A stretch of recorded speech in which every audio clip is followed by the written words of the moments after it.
Hey, what's up everyone? Bill Lethman here for Money Evolution. And in today's video, I'm going to be talking about 5 big Social Security mistakes. So if you're planning for retirement, then you probably already understand just how important your Social Security benefits are to your overall retirement planning strategy. Well, in this video, we're going to be talking about some of the most common mistakes that we see happening all the time within our financial planning practice.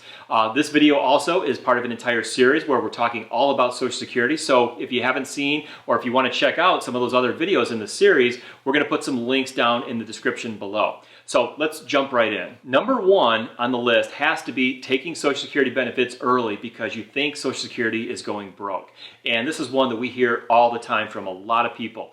And in fact, I actually just made a video on this here not too long ago where I was talking about what happens to Social Security when it runs out of money. So if you pull out the Social Security Trustees Report, which we've done, in that report it says that Social Security is going to run out of money by 2034. And of course that's very alarming to most people. And they said, well, hey, I better go in, grab my Social Security benefits, get my fair share while there's still some money left.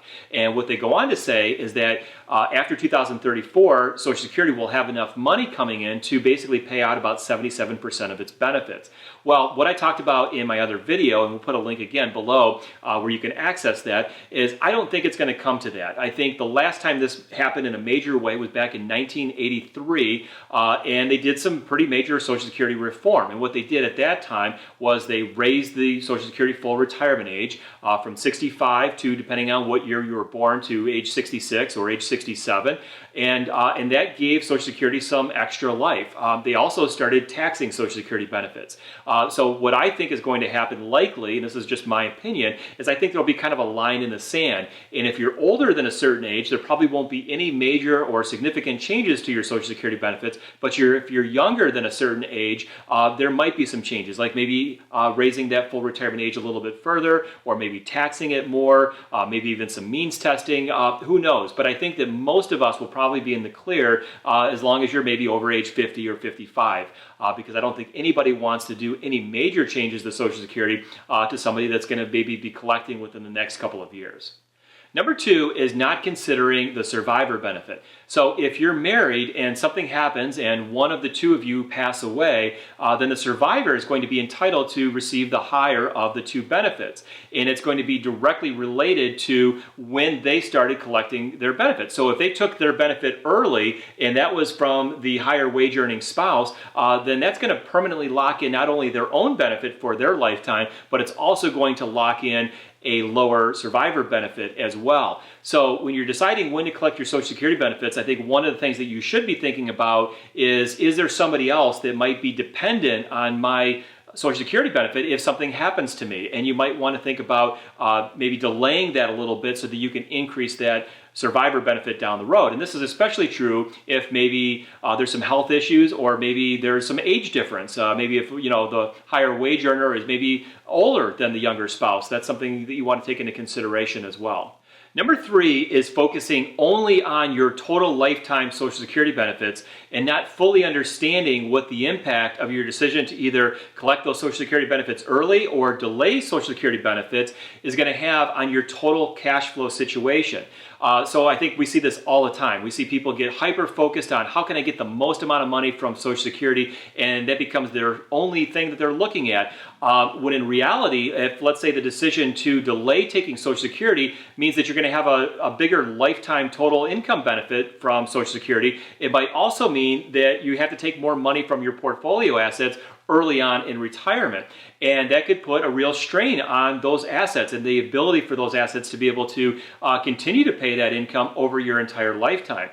In addition to that, if you have a lot of those portfolio assets in traditional retirement accounts like IRAs or maybe 401k plans, having to take larger withdrawals from those retirement accounts also might mean that you have to pay higher taxes. And again, that could mean that although you're getting more money from Social Security over the long run, that extra drain on your cash flow means that you actually have less money in the end. Number 4 is actually going to be pretty similar, actually the opposite of what we just talked about in number 3. So in number 3, we talked about a situation whereby delaying Social Security benefits force you to have to take more money out of IRA accounts early, potentially causing you to hit a higher tax bracket early on in retirement.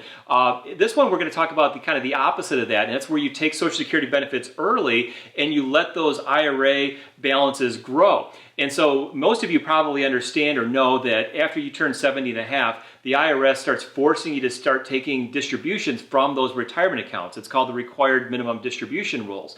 And so what a lot of people don't really understand is that that decision to collect those Social Security benefits early not only means that you're going to have a lower lifetime benefit from Social Security, but it also means that you're likely not going to be taking as large of a distribution from those retirement accounts because you quite simply just don't need the money in most cases. Your cash flow is pretty decent because you've got that income coming in from Social Security. So one of the things we've been talking a lot about here with some of these other videos are some of the recent tax law changes. So 2018, we saw the Tax Cuts and Jobs Act, and that pretty much across the board lowered the tax rates for most everybody out there watching this video here, pretty much across all income classes.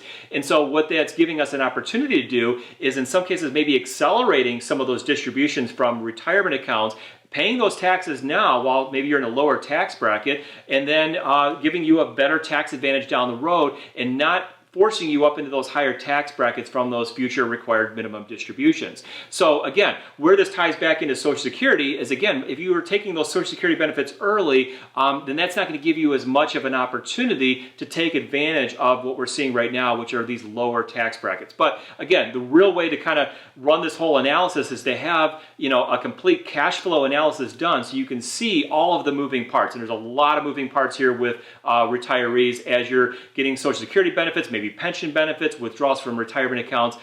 So kind of a little plug here. That's one of the things that we do with our Wealth Vision financial plan. We'll put a link below so you can learn a little bit more about Wealth Vision as well. So the last big mistake that we see people making all the time is working while collecting Social Security benefits. So we have, I think, over 150 videos up on our YouTube channel. The #1 video on our entire channel is the video that I recorded a couple of years ago talking about working while collecting Social Security. And I think this is probably one of the most confusing topics. In fact, actually just recently, I recorded an update to that video because there were still a lot of questions coming in. A lot of people just still didn't fully understand what that impact was of working while collecting Social Security, especially if you're doing that before your full retirement age. So the bottom line here is it gets very, very confusing. If you want to learn more about that, you can check out the links to the other videos there where I get into a lot more detail on this. But here's what you need to know. If you're going to be collecting Social Security benefits and it's before your full retirement age, you can only make up to $17,640 for 2019. If you make more than that number, Social Security is going to start to take away some of your benefits. They're going to basically take away $1 in benefits for every $2 that you are over that limit. So you can see very quickly that you don't really have to earn very much money before your entire Social Security benefit completely goes away. And if you get into this situation, don't think that it's just a simple thing, well, they'll take my money back. You actually do get it back, believe it or not. You actually get that money back at your full retirement age, but it's not quite that easy because what ends up happening is Social Security is on a little bit of a delay to your income taxes. So they don't really know how much money you actually earned. And so you end up in this situation. And we had one client that this happened to for several years because he collected Social Security benefits right away, I think at age 62. And then about a year later, got called back to work and went to work for 3 or 4 years and never shut off his Social Security benefits. And what ended up happening was he ended up getting those benefits having to be repaid back to the Social Security Administration. But once he turned his full retirement age at age 66, he started getting these letters. We overpaid you by X number of dollars, so therefore we're reducing your future benefit for the next 12 months to this amount. And then we underpaid you by this much, and then we're increasing your benefit. And this went on for about 3 or 4 years while Social Security was trying to make all those final adjustments. So the bottom line is that hopefully if you're still working, you just don't need those Social Security benefits, and you can delay those, earn those delayed retirement credits, or build up that benefit to at least your full retirement age. But if you're working or planning to work while collecting Social Security benefits, just know that it gets very, very messy.